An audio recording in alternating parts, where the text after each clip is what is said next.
Everyone. कहा जाता है दुनिया में कुछ भी जीतने से ज्यादा जरूरी है अपने आप को जीतना। That is mind management. Life management is all about how we manage our mind. Here we discuss 7 ways to train our mind. ना first, live in present moment. We can not live in past and we can not create future unless we are doing our best in present moment. इसलिए हमारा सारा focus हमेशा present moment में होना चाहिए। कभी यदि माइंड डिस्ट्रैक्ट भी होता है then again bring it back to the present moment. Next is one thing. Mind की एफिशिएंसी मैक्सिमम होती है जब हम एक बार में एक काम करते हैं, है ना। So do one thing at a time.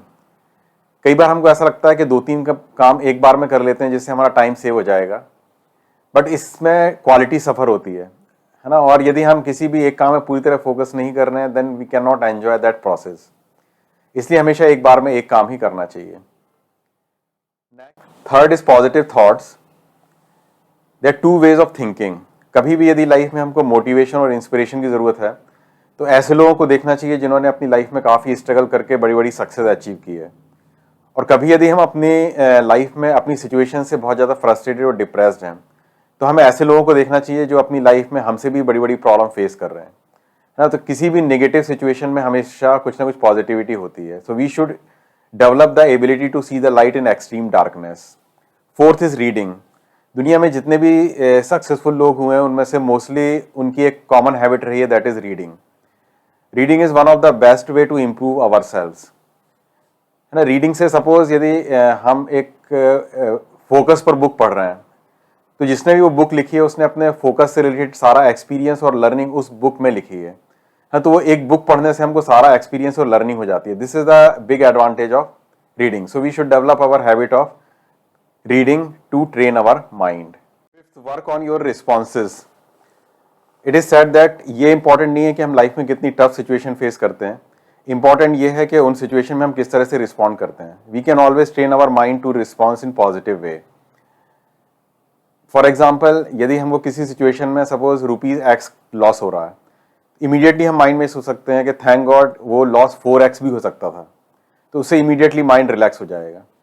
कभी यदि हमारे मार्क्स बहुत कम आते हैं तो हम उस कम मार्क्स को हम as we can use it as a driving force, है ना, to perform well in next examination.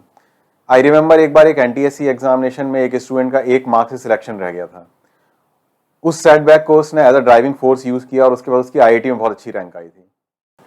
6 is auto suggestion. कई लोगों के लिए सुबह जल्दी उठना बहुत मुश्किल होता है, बट यदि नेक्स्ट डे एग्जाम है तो नींद ऑटोमेटिक पहले खुल जाती है। उसका रीजन ये क्योंकि रात को हम माइंड को स्ट्रांगली इन्फॉर्म करते हैं कि कल एग्जाम है और हमको जल्दी उठना है। तो कोई भी चीज यदि हम माइंड को बार बार स्ट्रांगली कहते हैं तो वो सबकॉन्शियस माइंड में सेट हो जाती है और उसके बाद body has to follow the instructions of mind. I remember अभी एक स्टूडेंट मिला था, उसने कहा कि सर आपने एक कोट बताया था जिसको मैंने माइंड में कई बार रिपीट किया और उसका बहुत अच्छा एडवांटेज मिला है। That quote is I am genius and I apply my wisdom, है ना। एक बहुत ही फेमस कोट है जो हमारी सेल्फ बिलीफ को इंप्रूव करता है। 7th last one is pranayama and meditation, है ना। प्राणायाम एंड मेडिटेशन के बहुत सारे बेनिफिट्स हैं, ये हम सभी जानते हैं।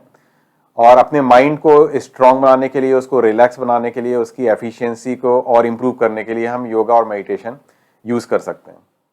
And thanks for watching. Have a powerful mind to conquer yourself.